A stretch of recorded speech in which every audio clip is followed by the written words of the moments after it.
Hello दोस्तों, नमस्कार। स्वागत है आप सभी का आपके अपने यूट्यूब चैनल में। आज है 22 सितंबर को रेलवे ग्रुप डी का फर्स्ट शिफ्ट का एग्ज़ाम समाप्त हो गया है। 100% जो रियल क्वेश्चन आपके एग्ज़ाम में आज पूछे गए थे फर्स्ट शिफ्ट में, सभी क्वेश्चन करवाऊंगा इस वीडियो में, तो वीडियो को एंड तक पूरा ज़रूर देखिएगा।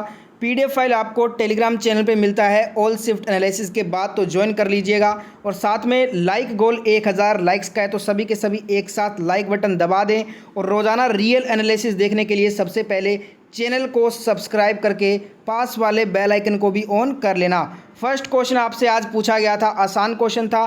पंजाब केसरी के नाम से किसे जाना जाता है? तो दोस्तों, who is also known as Punjab Kesari? तो लाला लाजपत राय जी को पंजाब केसरी के नाम से जाना जाता है।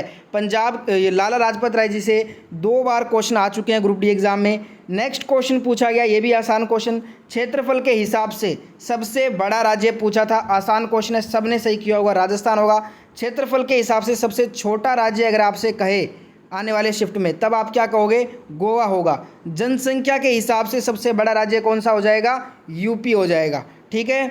नेक्स्ट क्वेश्चन है, महिला दिवस 2022 का जो विषय था वो क्या था? What was the theme of women's day 2022? तो इसका जो थीम था ना, वो था gender equality today for a sustainable tomorrow. ये था दोस्तों वुमेन्स डे 2022 का वर्ल्ड थीम। नेक्स्ट क्वेश्चन आया था, सर्वोच्च न्यायालय के न्यायाधीशों की सेवानिवृत्ति की आयु कितनी है? What is the retirement age of supreme court जजेस? तो सर्वोच्च न्यायालय के न्यायाधीशों की जो सेवानिवृत्ति की आयु है वो 65 वर्ष है। हाई कोर्ट का भी पूछा गया था इस एग्ज़ाम में, 62 वर्ष है हाई कोर्ट का। ठीक है। नेक्स्ट क्वेश्चन देखते हैं, गौतम बुद्ध ने अपना पहला उपदेश कहाँ दिया था? बहुत आसान क्वेश्चन आए हैं फर्स्ट शिफ्ट में आज। सारनाथ में दिया था। ठीक है। ज्ञान की प्राप्ति बोध गया में हुई थी। इनका जन्म लुम्बिनी नेपाल में हुआ था और कुशीनगर में इनकी मृत्यु हुई थी। अगला क्वेश्चन पूछा गया, बोडो, डोगरी, मैथिली, संथाली, ये जो भाषाएं हैं वो कब संविधान में जोड़ी गई थी? तो ये जो है ना भाषाएं 2003 में जो आपका 92 अमेंडमेंट हुआ था ना, उसके तहत ये भाषाएं जोड़ी गई। अब यहाँ पे राजकीय भाषाएं टोटल संविधान के 8वीं अनुसूची में 22 भाषाएं हैं। ठीक है। मूल संविधान जब बना था उस समय 14 भाषाएं थी। बाद में काफ़ी अमेंडमेंट हुए, जैसे कि आज पूछा गया 92 अमेंडमेंट 2003 वाला, इसमें बोडो, डोगरी, मैथिली, संताली भाषा को ऐड किया गया था। नेक्स्ट क्वेश्चन आया था, त्रिशूर पूरम त्यौहार किस राज्य में मनाते हैं? केरला में मनाया जाने वाला त्यौहार है। केरल के लगभग सभी फेस्टिवल पूछे जा चुके हैं ग्रुप डी एग्ज़ाम में। एक क्वेश्चन आया था, फीफा 2022 विश्व कप की मेज़बानी कहाँ की जाएगी? रिपीटेड सवाल है, दोहा कतर में होगा। ठीक है, नवंबर से स्टार्ट होगा। एक क्वेश्चन आया, यहाँ पे ये क्वेश्चन आया नहीं था, ये मैं आपको बता रहा हूँ दोस्तों। 2021 का T20 वर्ल्ड कप अगर आपसे पूछे, जो कि आ चुका है, यूएई में खेला गया था, यूएई और ओमान में। इसे जीता था ऑस्ट्रेलिया टीम ने न्यूजीलैंड को हरा के। ये ऑस्ट्रेलिया का पहला खिताब था T20 का। ये वाला क्वेश्चन एक बार फिर से बोल रहा हूँ, आया नहीं था, ये मैंने आपको बताया है, आ सकता है। पूछा ये गया था फीफा वर्ल्ड कप वाला। नेक्स्ट क्वेश्चन पूछा गया आपसे, 2021 में बॉक्सिंग में अर्जुन पुरस्कार किसे मिला? टोटल 35 लोगों को अर्जुन पुरस्कार मिला है। और मेजर ध्यानचंद खेल रत्न पुरस्कार 2021 में 12 लोगों को दिया गया है। ये सभी नाम आप रट कर जाइए, एग्जाम में बार बार क्वेश्चन आ रहे हैं। बॉक्सिंग में सिमरनजीत कौर को दिया गया था, तो यह आपका विकल्प में था, करेक्ट करना था आपको। एक क्वेश्चन आया था, वापिस पंचायती राज व्यवस्था से क्वेश्चन आया, रिपीटेड सवाल था। अनुच्छेद 243E के अनुसार पंचायतों में चुनाव कितने वर्ष के बाद दोबारा होता है? बेसिकली आपसे पंचायत का कार्यकाल ही पूछा गया, 5 साल इसका राइट आंसर होगा। 243 में क्या दिया गया है परिभाषा? ये वाला क्वेश्चन मैंने आपको कल ही करवाया था। ठीक है। और जिस दिन एग्ज़ाम नहीं होता, जो क्वेश्चन करवाता हूँ अगले दिन डिट्टो क्वेश्चन आते भी हैं आपकी शिफ्ट में, देख सकते हैं आप। और 243A में ग्राम सभा है, 243B में ग्राम पंचायतों का गठन है, 243C में पंचायतों की संरचना है, 243E जो कि आज पूछा गया आपसे पंचायतों की अवधि से संबंधित है। एक क्वेश्चन फिर से रिपीट हुआ, इंग्लैंड ओपन टेनिस टूर्नामेंट में उप विजेता कौन रहा? लक्ष्य सेन रहा था। ठीक है, तो लक्ष्य सेन आपका करेक्ट हो जाएगा। पुरुष एकल का जो खिताब है वो किसने जीता था? विक्टर एक्सेल्सन ने जीता था लक्ष्य सेन को हरा के। महिला एकल का खिताब अकाने यामागुची ने जीता था।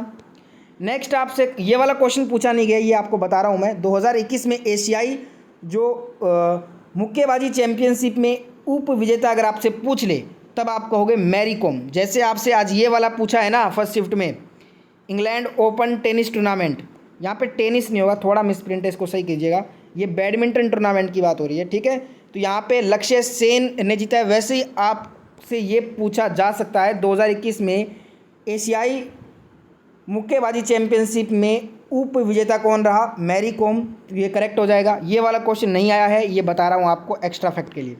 नेक्स्ट क्वेश्चन आया था रिपीटेड सवाल, इसको तो क्या ही बताना, ये सवाल लगभग 30 से भी ज़्यादा बार रिपीट हुआ है। अनुच्छेद 51(1) किस संविधान संशोधन के द्वारा ऐड किया गया, 42वां अमेंडमेंट 1976। एक आया था किसका अपरूप सबसे कठोरतम है, सेकंड टाइम रिपीट हुआ है, कार्बन ऑप्शन में दिया था, यही करेक्ट होगा। कार्बन का जो अपरूप होता है वो सबसे कठोर होता है। एक क्वेश्चन वापस डोबेराइनर के त्रिक नियम से पूछा गया कि कौन सा तत्व इसमें शामिल नहीं था। तो देखिए डोबेराइनर ने सन 1817 में तीन तत्वों वाले कुछ समूहों की पहचान की जिनके गुण समान थे। उन्होंने तीन तत्वों के समूहों को त्रिक कहा, जिसे डोबेराइनर का त्रिक के नाम से जाना जाता है। इन्होंने दोस्तों तीन तत्वों के 3 समूह बनाए थे, ये आपके स्क्रीन पे हैं। इनके अलावा जो था ना ऑप्शन में वही करेक्ट होगा, ठीक है। इनके अलावा जो तत्व शामिल था वो नहीं शामिल था, ठीक है, वही करेक्ट था। एक क्वेश्चन आया किस अभिक्रिया में 2 आयनों का विस्थापन होता है, इजी सवाल, रिपीटेड सवाल है। द्विविस्थापन अभिक्रिया में होता है, एग्जाम्पल के रूप में आप समझ सकते हैं। एक यहाँ पे हार्ट के चित्र से संबंधित क्वेश्चन था, आपको हृदय का डायग्राम दिया गया था, कुछ भाग का नाम पूछा गया था, एग्जैक्ट सवाल नहीं मिला, जिनको याद है कमेंट कीजिएगा। एक आया था कौन सा चैनल अंडमान और निकोबार को अलग करता है, 10 डिग्री चैनल अलग करता है, करेक्ट आंसर हो जाएगा। एक आया था प्रकाश के अपवर्जन पर कौन सा कार्य करता है, जो प्रकाश का अपवर्तन का सिद्धांत होता है उस पर चश्मा कार्य करेगा। ये विकल्प दिए गए थे 4, तो चश्मा मेरे अकॉर्डिंग करेक्ट होना चाहिए। आप बताइएगा आपने क्या आंसर किया था। एक क्वेश्चन आया था वर्ल्ड कप मैचों में सचिन तेंदुलकर ने कितना सेंचुरी लगाया है। तो देखिए जो 4 खिलाड़ी सर्वाधिक सेंचुरी लगाने वाले वर्ल्ड कप में सबसे नंबर 1 पे आज आपसे पूछा गया था सचिन तेंदुलकर के बारे में, सर्वाधिक इन्होंने ही सेंचुरी लगाई है 6 सेंचुरी। 2 नंबर पे कुमार संगकारा हैं 5 सेंचुरी, 3 नंबर पे रिकी पोंटिंग है 5, फिर डेविड वार्नर है 4, ठीक है। नेक्स्ट क्वेश्चन देखते हैं। State bank of India SBI का हेडक्वार्टर पूछा गया, इजी सवाल, मुंबई में है। बहुत क्वेश्चन इजी देखने को मिला है जीके का इस शिफ्ट में। एक क्वेश्चन है RBI से, 2 क्वेश्चन थे इस शिफ्ट में, देखते हैं कौन कौन से। एक पूछा था बैंकों के बैंक के रूप में किसे जाना जाता है जो कि सबसे अंतिम ऋणदाता बैंक है। अब यहाँ पे सवाल पूरा ये था सबसे अंतिम ऋणदाता बैंक किसे कहते हैं, जिसे बैंकों का बैंक भी कहते हैं। तो ये है आपका RBI, reserve bank of India इसका नाम है। इसे बैंकों का बैंक भी कहा जाता है और सबसे अंतिम ऋणदाता बैंक भी इसे बोलते हैं। तो RBI आपका करेक्ट होगा। एक पूछा था क्वेश्चन पूरा ये था कि जो अन्य बैंक जो है ना वो नगद जो राशि को जमा करते हैं RBI के पास उसे क्या बोलते हैं, यही पूछा था। ये रिपीटेड सवाल है, 3rd टाइम रिपीट हुआ है। CRR इसे कहा जाता है, देखते हैं क्या होता है ये CRR। इसका फुल फॉर्म है कैश रिजर्व रेशियो। देखिए दोस्तों जो सभी बैंकों को अपनी कुल जमा राशि का एक निश्चित हिस्सा रिजर्व बैंक के पास जमा रखना पड़ता है। यह राशि बैंक की स्थायित्व और ज़रूरतों को पूरा करने के लिए ज़रूरी होती है। तो यही आपसे पूछा था CRR के बारे में कि बैंकों के द्वारा जो नगद राशि जमा होती है RBI के पास उसे क्या बोलते हैं, ठीक है। और एक आया था सबसे अंतिम ऋणदाता बैंक जिसे बैंकों का बैंक कहते हैं, ये भी RBI था। तो RBI से 2 क्वेश्चन थे, SBI से 1 क्वेश्चन था। बैंक से टोटल 3 क्वेश्चन आ गए इस शिफ्ट में। एक पूछा गया नया सवेरा योजना है, इसमें राशि पूछी थी 2500 पर मंथ हो जाएगा। एक आया था जल संचयन कैसे कर सकते हैं, तो ये तो ऑप्शन पे आधारित होगा। वैसे आपको बता दूं, देखिए देशीय जो आपका वृक्ष रोपण करके तथा आदतों में बदलाव लाकर भी हम संचित कर सकते हैं जल को। मसलन क्या है, झरनों को छोटा करना तथा ब्रश करते वक्त पानी का नल खुला ना छोड़ना आदि जल का संरक्षण का अर्थ है। जल के प्रयोग को घटाना एवं सफाई, निर्माण एवं कृषि आदि के लिए अवशिष्ट जल का पुनः चक्रण, रिसाइकलिंग करना। इस टाइप के आपसे ऑप्शन आपको जरूर दिए होंगे। तो यहाँ पे मैंने लगभग जितना हो सकता था बता दिया आपको, बाकी ये तो ऑप्शन पे आधारित है, आसानी सवाल होगा, देखते ही आपने कर दिया होगा, ठीक है। एक आया था यहाँ पे ओजोन परत की मोटाई किससे मापी जाती है। तो मोटाई जो है ना ये डॉप्सन इकाई से मापते हैं हम ओजोन परत की इकाई को, ठीक है। और यहाँ पे इसका रासायनिक सूत्र होता है ओजोन का O3। ओजोन परत के हादसे के लिए क्लोरोफ्लोरोकार्बन गैस उत्तरदायी होती है। अगला क्वेश्चन आया था CTRI का फुल फॉर्म आपसे पूछा गया था, तो इसका फुल फॉर्म होता है clinical trials registry India. Clinical trials registry India CTRI का फुल फॉर्म होता है। एक स्टूडेंट ने बोला कि IRCTC का पूछा था, अगर ये पूछा है तो देखिए इसका होता है Indian railway catering and tourism corporation, ये होता है IRCTC। बताइएगा दोस्तों IRCTC का पूछा था या CTRI का पूछा गया था। एक क्वेश्चन आया धावन सोडा का रासायनिक सूत्र, तो Na2CO3 होता है सोडियम कार्बोनेट। एक क्वेश्चन आया था CaCO3 यानी कि कैल्शियम कार्बोनेट को गर्म करेंगे तो क्या होगा। कैल्शियम कार्बोनेट को गर्म करेंगे तो कैल्शियम ऑक्साइड और साथ में CO2 कार्बन डाइऑक्साइड बनेगा। यहाँ पे कार्बन मिसप्रिंट है, CO2 साथ में होगा। देखिए कैल्शियम कार्बोनेट को गर्म करते हैं तो कैल्शियम ऑक्साइड और कार्बन डाइऑक्साइड प्राप्त होता है। एक क्वेश्चन आया था पादप में कोशिका कहाँ पर पाई जाती है, तो क्लोरोप्लास्ट आपका करेक्ट होगा। ठीक है। एक क्वेश्चन फ्लेमिंग के बाएं हस्त नियम से फिर से रिपीट हुआ। देखिए बाएं हाथ का जो अंगूठा होता है, अंगूठा, तर्जनी एवं मध्यमा को इस प्रकार समायोजित करें कि वह अपने एक दूसरे के लंबवत हो। तो मध्यमा जो है ना वो चालक में प्रवाहित धारा की दिशा को तथा तर्जनी चुंबकीय क्षेत्र की दिशा को व्यक्त करती है, तो अंगूठा चालक पर लगने वाले बल की दिशा को व्यक्त करता है। बताइएगा बाएं हाथ का फ्लेमिंग के नियम से इनमें से क्या पूछा गया था आपसे। नेक्स्ट क्वेश्चन पोंगल कहाँ का प्रमुख त्यौहार है, तमिलनाडु का है। रिपीटेड सवाल। एक आया था इनमें से कौन परजीवी है, तो खटमल हो जाएगा आपका करेक्ट। वे जीव जो किसी अन्य जीव पर आश्रित होते हैं भोजन और आवास के लिए, उन्हें हम परजीवी जंतु बोलते हैं। खटमल हो जाएगा करेक्ट, ऑप्शन में भी दिया था।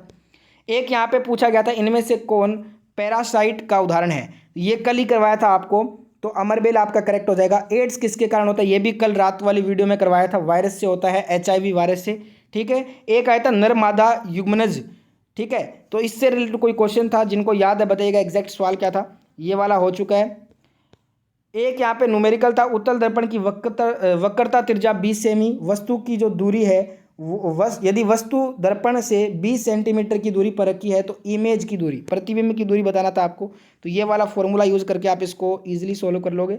एक यहाँ पे चुंबकीय क्षेत्र की जनरली आप सामान्य पूछा गया था कहाँ से गुजरती है, तो नॉर्थ से साउथ हो जाएगा आंसर। एक यहाँ पे क्वेश्चन आया था धावन सोडा में जल के अणुओं की संख्या 10। यहाँ पे ये क्वेश्चन था कि धावन सोडा में वाटर के कितने मोलिक्यूलर होते हैं, यानी कि धावन सोडा में जल के कितने अणु होते हैं, ये क्वेश्चन था। तो इसका फॉर्मूला होता है Na2CO3 10H2। यहाँ पे देख सकते हैं 10 जल के अणु इसमें होते हैं। ठीक है, तो ये थे आज के सभी क्वेश्चन। आई होप ये वीडियो अच्छा लगा है। वीडियो अच्छा लगा है तो लाइक करें, 1000 लाइक्स का गोल है सभी के सभी। वीडियो को लाइक के साथ एंड कीजिएगा। अब मिलूंगा सेकंड शिफ्ट के एनालिसिस के साथ। फर्स्ट शिफ्ट में कुछ क्वेश्चन अगर छूट गए हैं तो टेंशन मत लीजिएगा, ऑल शिफ्ट का एनालिसिस जो रात को करता हूँ तीनों शिफ्टों का एक साथ, उसमें कवर कर लीजिएगा।